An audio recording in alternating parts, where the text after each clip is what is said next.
نحمده ونصلي على رسوله الكريم اما بعد فاعوذ بالله من الشیطان الرجیم بسم اللہ الرحمن الرحیم۔ میرے بھائی دوستوں اور بزرگوں، سفر کے لغوی معنی خالی ہونے کے ہیں، اور اہل عرب کے لوگ حرمت والے مہینوں کا احترام کرتے تھے، اسی لیے ان مہینے میں لوٹ مار اور قتل و غارت کو حرام سمجھتے تھے، اور جو ہی ماہ محرم کا حرمت والا مہینہ ختم ہوتا تھا تو وہ اہل عرب کے لوگ ماہ سفر کا مہینہ شروع ہوتے ہی جنگ کے لیے نکل جاتے تھے اور پیچھے اپنے گھروں کو خالی کر دیتے تھے۔ اسی مناسبت سے اس مہینے کو سفر کا مہینہ کہا گیا ہے۔ اب بعض لوگوں کا عقیدہ ہے کہ ماہ سفر کا مہینہ نحوست کا مہینہ ہے، نعوذ باللہ، اور اس مہینے میں کسی کام کی ابتدا درست نہیں سمجھتے، اور اسی طرح بقول ان کے کہ اس مہینے میں جو کام بھی شروع کیا جائے گا اس میں کوئی خیر و برکت نہیں ہوگی اور وہ کام آخر کار ناکام ہو کر رہے گا۔ یعنی اس مہینے سے خائف ہوتے ہیں، ڈرتے ہیں کہ ماہ سفر کا مہینہ تو خسارہ اور نقصان کا مہینہ ہے، جبکہ اللہ تبارک و تعالی نے قرآن و احادیث میں اس بات کی تردید کی ہے، اس بات سے روکا ہے، اس بات سے منع کیا ہے کہ کسی مہینے کو منحوس تصور کرتے ہوئے اس سے خوف کھایا جائے، کیونکہ سارے کے سارے مہینے اللہ تبارک و تعالی کے ہیں، اور ہر مہینے میں جو نفع نقصان ہوتا ہے وہ بھی اللہ تبارک و تعالی کی طرف سے ہوتا ہے۔ اللہ قرآن مجید میں فرماتے ہیں کہ کُلًّا یُصِیبَنَا إِلَّا مَا كَتَبَ اللَّهُ لَنَا هُوَ مَوْلَانَا وَعَلَى اللَّهِ فَلْيَتَوَكَّلِ الْمُؤْمِنُونَ کہ اے میرے پیارے پیغمبر، اے میرے محبوب، آپ لوگوں میں اعلان کر دیجئے، ان لوگوں کو بتلا دیجئے۔ ربا کیا اعلان کروں، کیا بتلاؤں ان لوگوں کو؟ اے میرے محبوب، آپ ان لوگوں کو بتلا دیجئے لَن يُصِیبَنَا إِلَّا مَا كَتَبَ اللَّهُ لَنَا هُوَ مَوْلَانَا وَعَلَى اللَّهِ فَلْيَتَوَكَّلِ الْمُؤْمِنُونَ، فرمایا کہ ہمیں ہرگز کوئی مصیبت نہیں پہنچ سکتی سوائے اس کے جو اللہ نے ہمارے حق میں لکھ رکھی ہے۔ هُوَ مَوْلَانَا، وہی ہمارا کارساز ہے، وَعَلَى اللَّهِ فَلْيَتَوَكَّلِ الْمُؤْمِنُونَ، اور مومنوں کو تو اللہ ہی پر بھروسہ کرنا چاہیے۔ تو اس آیت کریمہ سے معلوم ہوا کہ ہمیں کوئی بھی شخص، دنیا کی کوئی بھی چیز مصیبت نہیں ڈال سکتی، پریشان نہیں کر سکتی، کوئی نقصان نہیں پہنچا سکتی، جب تک سوائے اس کے کہ جو اللہ نے ہمارے حق میں، ہماری قسمت میں، ہمارے مقدر میں لکھ رکھا ہے۔ اور فرمایا ہوا مولانا، وہی ہمارا کارساز ہے، یعنی اللہ ہی ہمارا کام بنانے والا ہے، اللہ ہی ہمارے جو ہے کارساز ہے، اللہ ہی ہماری بگڑی بنانے والا ہے، اللہ ہی ہمیں نفع دینے والا ہے، اللہ ہی ہمیں آرام دینے والا ہے۔ یعنی سب کچھ کرنے والی ذات کس کی ہے؟ ایک اللہ کی ذات ہے۔ اللہ کے سوا کوئی ہمارا کارساز نہیں ہے، اللہ کے سوا کوئی ہمارا جو ہے ہمیں آرام دینے والا نہیں ہے، اللہ کے سوا کوئی ہمیں نفع پہنچانے والا نہیں ہے۔ اور فرمایا وَعَلَى اللَّهِ فَلْيَتَوَكَّلِ الْمُؤْمِنُونَ، اور مومنوں کو تو اللہ ہی پر بھروسہ کرنا چاہیے۔ یعنی اگر تم واقعی پکے مومن ہو، واقعی اللہ اور اللہ کے رسول پر ایمان رکھتے ہو، تو پھر تمہیں اللہ پر اعتماد کرنا چاہیے، اللہ پر بھروسہ کرنا چاہیے، اللہ پر یقین رکھنا چاہیے۔ یہ جو کچھ ہو رہا ہے کرنے والی ذات کس کی ہے؟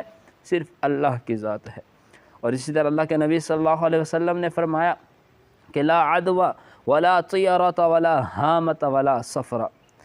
فرمایا کہ کوئی بھی بیماری اپنے آپ متعدی نہیں ہوتی، اور نہ ہی بدشگونی لینا درست ہے، اور نہ ہی کسی مہینے کو، اور نہ ہی کسی پرندے کو، ولا ہامۃ، کسی پرندے کو منحوس سمجھنا درست ہے، ولا سفرا، اور نہ ہی سفر سے، ماہ سفر سے بدشگونی لینا صحیح ہے۔ تو اس احادیث مبارکہ میں ہمیں کئی باتیں معلوم ہوئی۔ پہلی بات تو یہ معلوم ہوئی کہ کوئی بھی بیماری اپنے آپ متعدی نہیں ہوتی، یعنی جب کوئی بیماری پھیلتی ہے، کسی کو کسی کے ذریعے کوئی بیماری لگتی ہے تو وہ اللہ کے حکم سے پھیلتی ہے، اللہ کے حکم سے کسی کو کسی کے ذریعے بیماری لگتی ہے۔ اور اس حدیث مبارکہ سے دوسری بات معلوم ہی ولا طیرۃ، اور کسی کام کو اپنے لیے منحوس سمجھنا یہ بھی درست نہیں۔ اب بعض لوگ کو کوئی کام ہوتا ہے جو ہے نا اسے اپنے لیے منحوس سمجھ لیتے ہیں، اپنے دل کے اندر جو ہے اس سے بدحالی کا وہم پیدا کر لیتے ہیں، بدشگونی کا وہم پیدا کر لیتے ہیں، تو یہ بھی درست نہیں، اس سے بھی بچنا چاہیے۔ اور تیسری بات اس حدیث مبارکہ سے میں معلوم ہوئی کہ ولا حامۃ، اور کسی پرندے کو منحوس نہیں سمجھنا چاہیے۔ اب بعض لوگ جہالت میں الو وغیرہ کو منحوس سمجھتے ہیں کہ جن کے گھر کے اوپر الو آ کر بیٹھ جاتا ہے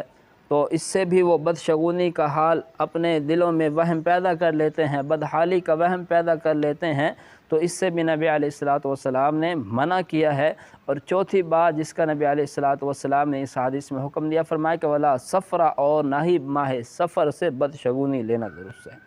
اب بعض لوگوں کا عقیدہ ہے کہ سفر کا مہینہ نحوست کا مہینہ ہے، نعوذ باللہ سفر کا مہینہ جو ہے بیماریوں کا مہینہ ہے، مصیبتوں کا مہینہ ہے، پریشانیوں کا مہینہ ہے، جبکہ سارے کے سارے مہینے اللہ تبارک و تعالیٰ کے ہیں، اور ہر مہینے میں جو نفع نقصان ہوتا ہے وہ کس کی طرف سے ہوتا ہے؟ اللہ کی طرف سے ہوتا ہے۔ اور اسی وجہ سے